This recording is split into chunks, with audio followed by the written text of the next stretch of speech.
Because of all this, we make a firm covenant and write it, and our princes, our Levites, and our priests set their seal to it. Those who sealed it were Nehemiah the governor, the son of Hakaliah, Zedekiah, Seraiah, Azariah, Jeremiah, Pashur, Amariah, Malchijah, Hattush, Shebaniah, Malach, Aram, Miramoth, Obadiah, Daniel, Ginnethon, Barak, Meshullam, Abijah, Mijamin, Maaziah, Bilgai, and Shemaiah. These were the priests. The Levites, Jeshua, son of Azaniah, Binnui of the sons of Henadad, Kadmiel, and their associates, Shebaniah, Hodiah, Kelita, Pelaiah, Hanan, Micah, Rehob, Hashabiah, Zachar, Sherebiah, Shebaniah, Hodiah, Bani, and Beninu. The leaders of the people, Parosh, Pahath-Moab, Elam, Zatu, Bani, Bunai, Asgad, Bebai, Adonijah, Bigvai, Aden, Ater, Hezekiah, Azar, Hodiah, Hashem, Bezai, Hariph, Anathoth, Nebai, Magpiash, Meshullam, Hezer, Meshezabel, Zadok, Jaddua, Pelatiah, Hanan, Anaiah, Hoshea, Hananiah, Hashab, Alohesh, Pilha, Shobek, Rehum, Hashabnah, Maaseiah, Ahiah, Hanan, Anan, Malach, Haram, and Baanah. The rest of the people, the priests, the Levites, the gatekeepers, the singers, the temple servants, and all who have separated themselves from the peoples of the lands to the law of God, their wives, their sons, their daughters, all who have knowledge and understanding, join with their brethren, their nobles, and enter into a curse and an oath to walk in God's law, which was given by Moses, the servant of God, and to observe and do all the commandments of the Lord our Lord, and his ordinances and his statutes. We will not give our daughters to the peoples of the land, or take their daughters for our sons.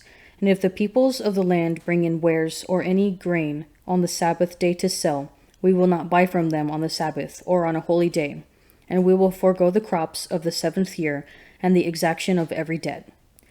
We also lay upon ourselves the obligation to charge ourselves yearly with the 3rd part of a shekel for the service of the house of our God, for the showbread, the continual cereal offering, the continual burnt offering, the Sabbaths, the new moons, the appointed feasts, the holy things, and the sin offerings, to make atonement for Israel, and for all the work of the house of our God.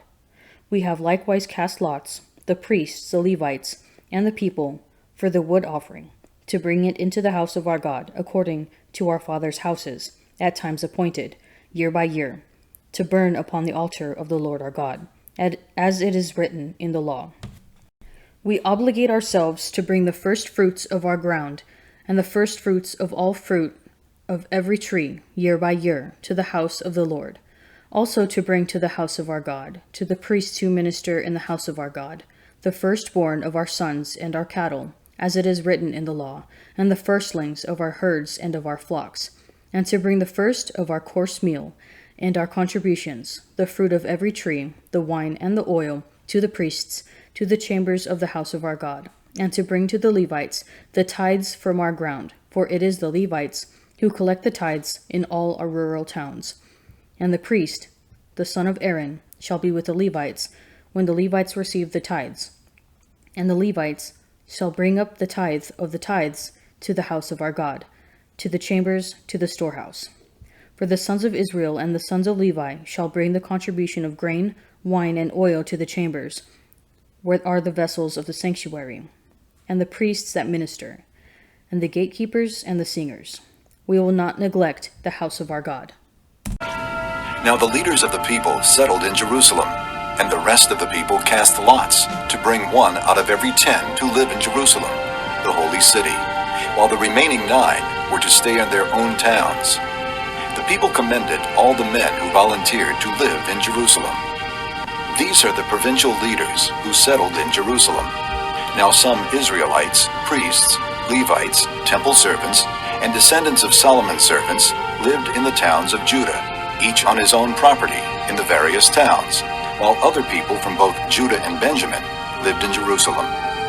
From the descendants of Judah, Athaiah, son of Uzziah, the son of Zechariah, the son of Amariah, the son of Shephatiah, the son of Mahalalel, a descendant of Perez, and Maaseiah, son of Barak, the son of Kolhozah, the son of Haziah, the son of Adaiah, the son of Joiarib, the son of Zechariah, a descendant of Shelah.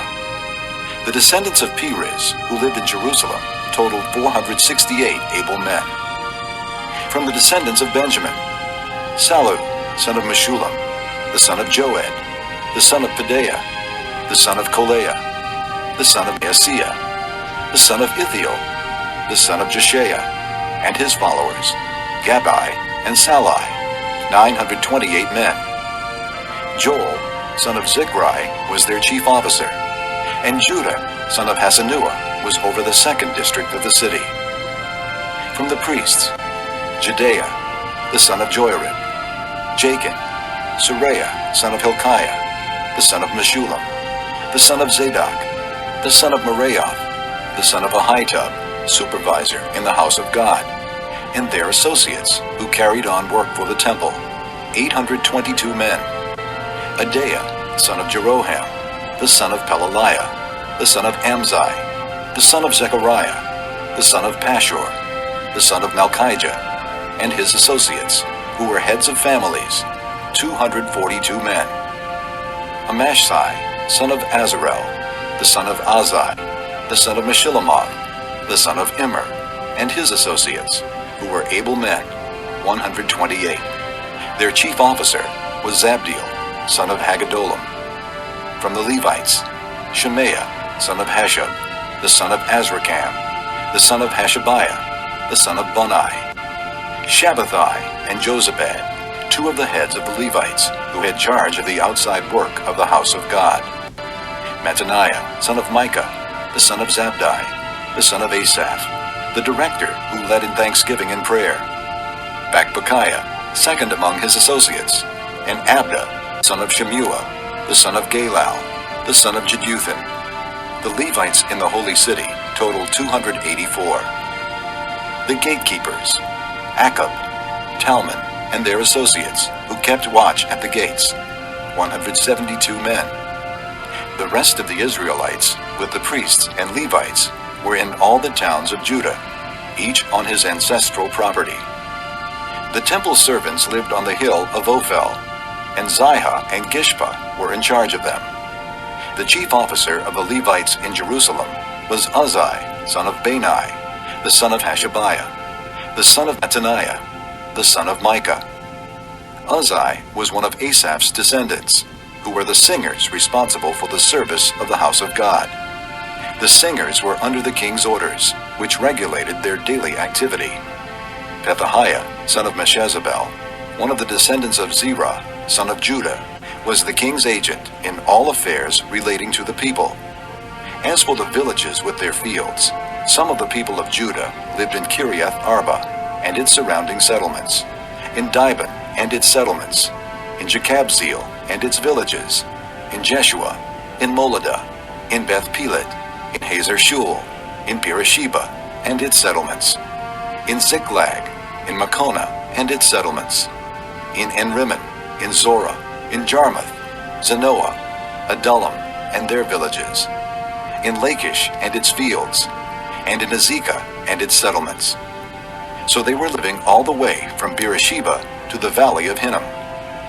The descendants of the Benjamites from Geba lived in Michmash, Ajah, Bethel and its settlements, in Anathoth, Nob, and Ananiah, in Hazor, Ramah, and Gittaim, in Hadid, Zeboam, and Nebalat, in Lod and Ono, and in the valley of the craftsmen.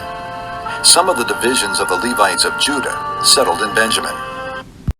These were the priests and Levites who returned with Zerubbabel, son of Shealtiel, and with Jeshua, Sariah, Jeremiah, Ezra, Amariah, Malach, Hattush, Shechaniah, Rehum, Miramoth, Iddo, Ginnathan, Abijah, Mijamin, Moadiah, Bilgah, Shemaiah, Joyrib, Jedaiah, Sallu, Amok, Hilkiah, and Jedaiah.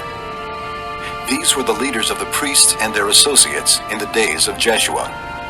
The Levites were Jeshua, Binnui, Kadmiel, Sherebiah, Judah, and also Mattaniah, who, together with his associates, was in charge of the songs of thanksgiving.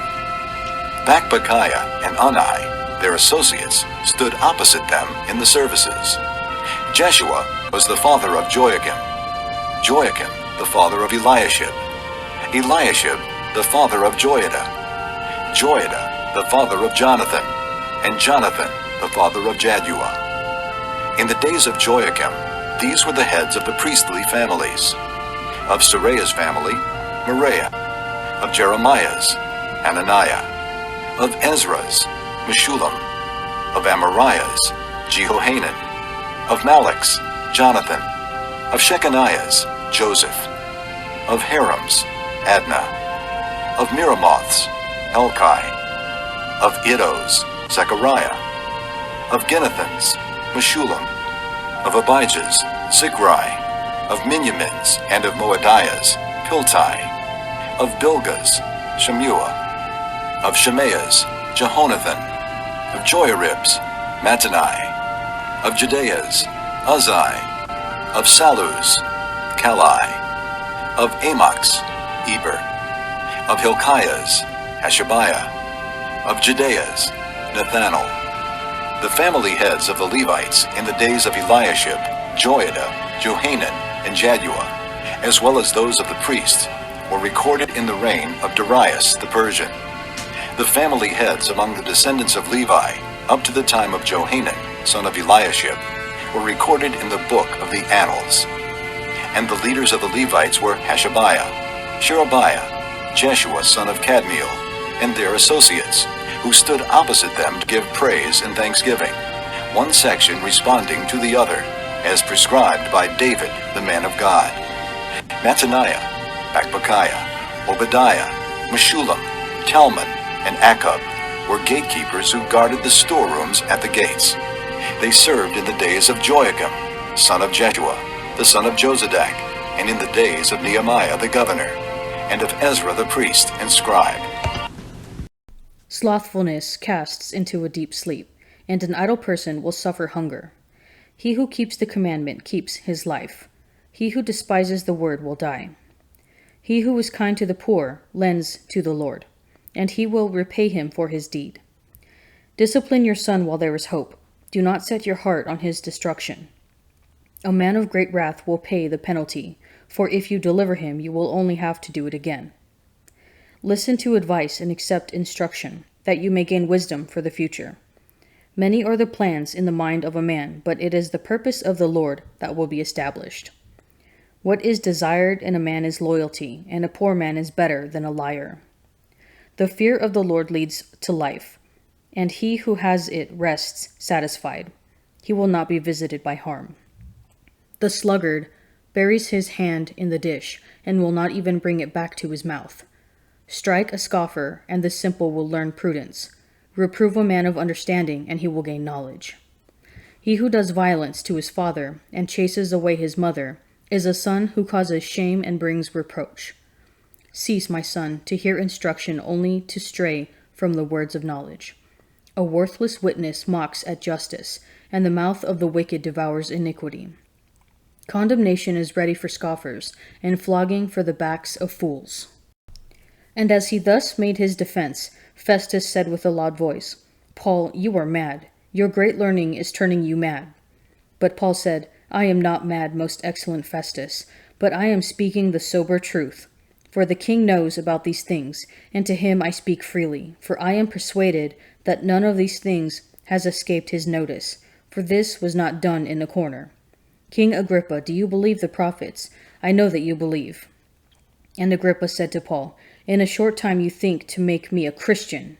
And Paul said, Whether short or long, I would to God that not only you, but also all who hear me this day might become such as I am, except for these chains."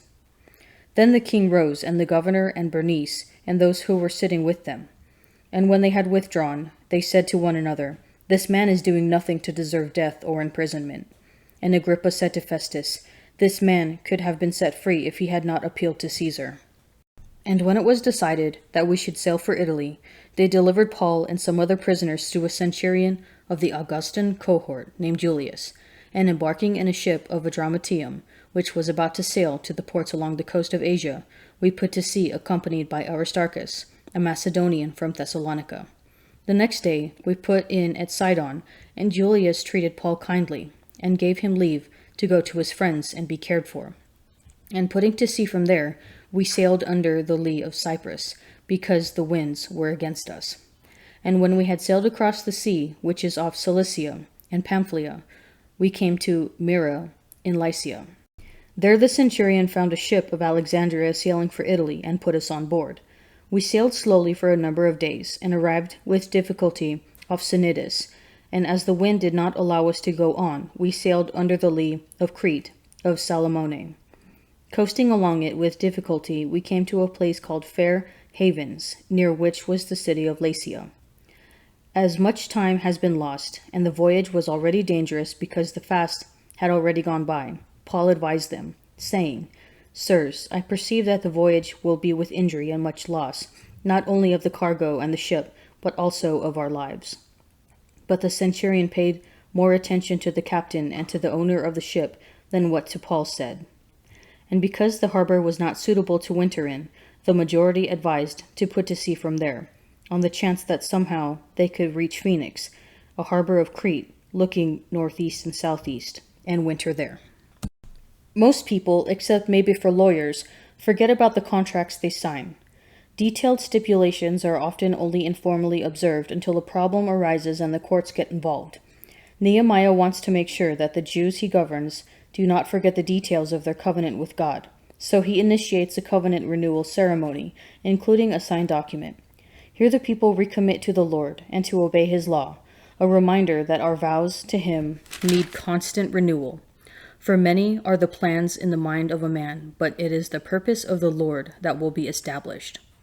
No matter how many ideas we come up with, we need to look to the Lord's will and trust in his providence and his plan. We see this principle in St. Paul's life when he prophesies to the sailing crew ferrying him to Rome that shipwreck will come and advises them to wait. Yet the majority overrule him and soon embrace their unlucky fate. God knows what is going to happen and even sends his messenger to prevent it. When we are up against difficult situations, let's hope that we are patient enough to listen to what the Lord is saying to us. Do you regularly recommit to the Lord and entrust yourself to his plan?